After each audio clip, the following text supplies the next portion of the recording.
Balik Marikina River update tayo ngayong araw po ng Huwebes, July 25, 2024, alas 6 po ng umaga.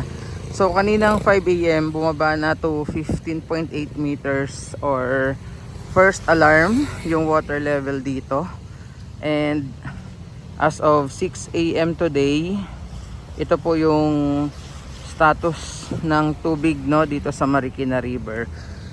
So unti-unti nang lumilitaw yung gilid ng ilog dahil nga sa tuloy-tuloy na pagbaba po ng level ng tubig dito simula kagabi.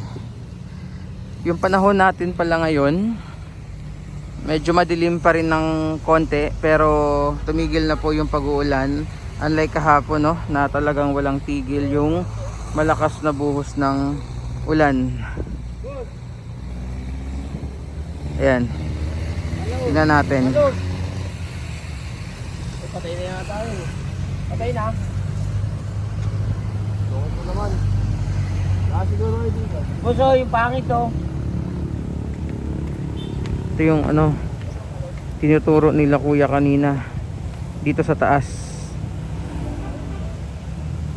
Palos daw. Okay.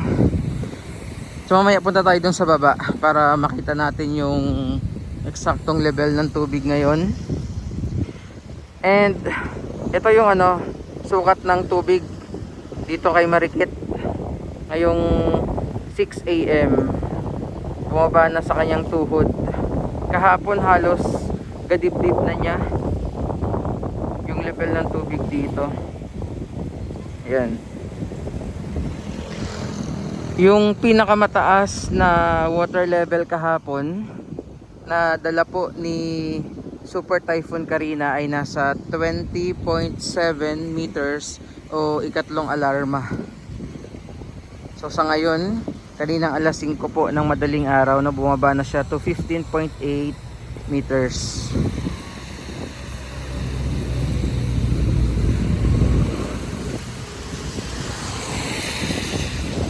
Lakad tayo na aktuhan din natin kahapon yung pag-alarm nung ikatlong alarma nung umakyat siya sa 18 meters yung taas ng tubig. And lumitaw na rin yung gilid ng ito yung gilid ng ilog.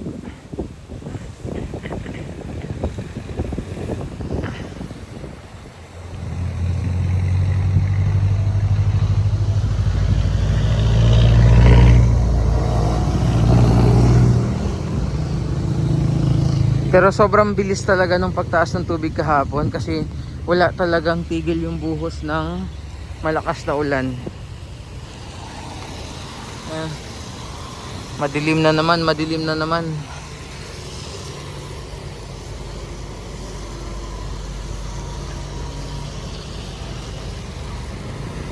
Parang uulan na naman ata dito.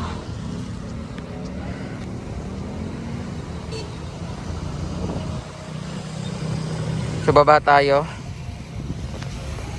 Tingnan natin doon sa ilalim naman po. Ito yung itsura ngayon ng gilid nung ilog dito sa may Santo Niño Bridge.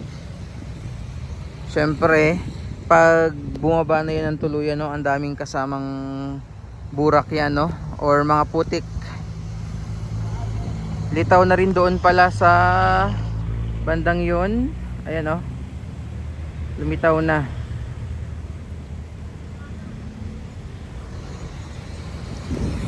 Ayan, tingnan natin sa ilalim.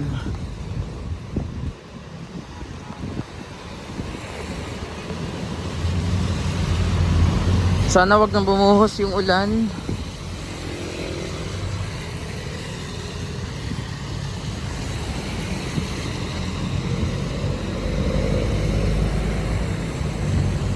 So ganito pala kataas kahapon yung tubig ay umabot hanggang dito.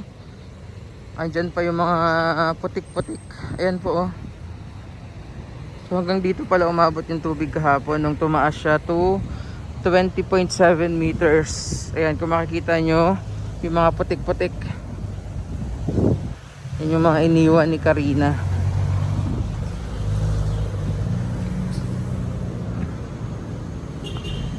Parang hindi natin na-anticipate, no, yung ganun kalakas na ulan kahapon. Ang daming dalang ulan ni Karina.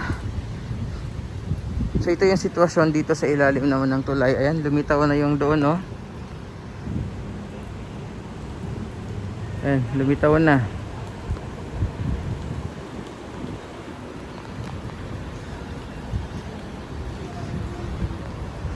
Okay, so as of 6 a.m., 6:05 to be exact, no? Ayan yung kasalukuyang level ng tubig. Nasa 15.5 na lang ata ito. 15.5 meters. Mataas pa rin. Nasa first alarm pa rin po yan. Pero dito sa gilid po ng ilog, ayan, humupa na, no. Litaw na yung river park.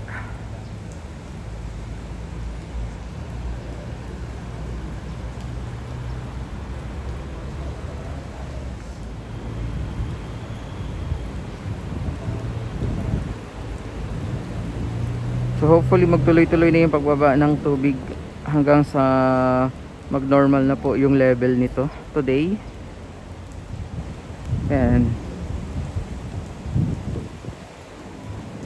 Lumitaw na rin yung dito. Yun nga lang, kung makikita nyo, no, ang daming ganyan talaga, ang daming putik na kasama. So galing yan sa mga bundok. Actually sa pinatatayuan natin, ayan ho, daming putik. So yan yung sitwasyon ngayon dito, no, after nung matinding pagbaha kahapon dala ni Super Typhoon Karina.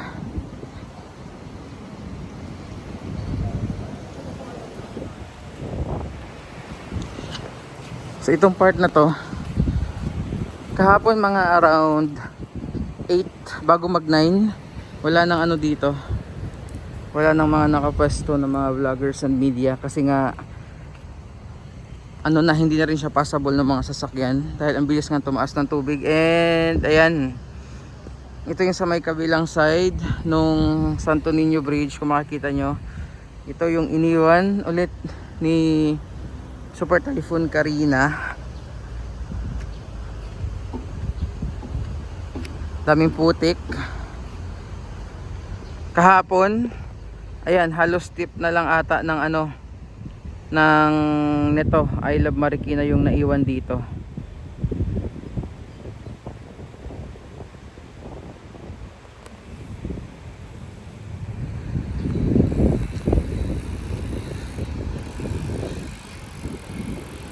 Ito yung itsura ngayon sa paligid nitong tulay dito sa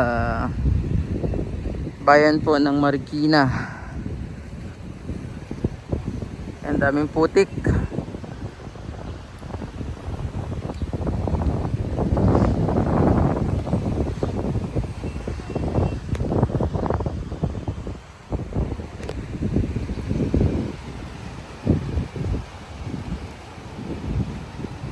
Okay, so ito muna yung ating update as of 6 a.m. today, araw po ng Huwebes, July 25, 2024. Maraming pong salamat and mag-ingat po tayong lahat, no?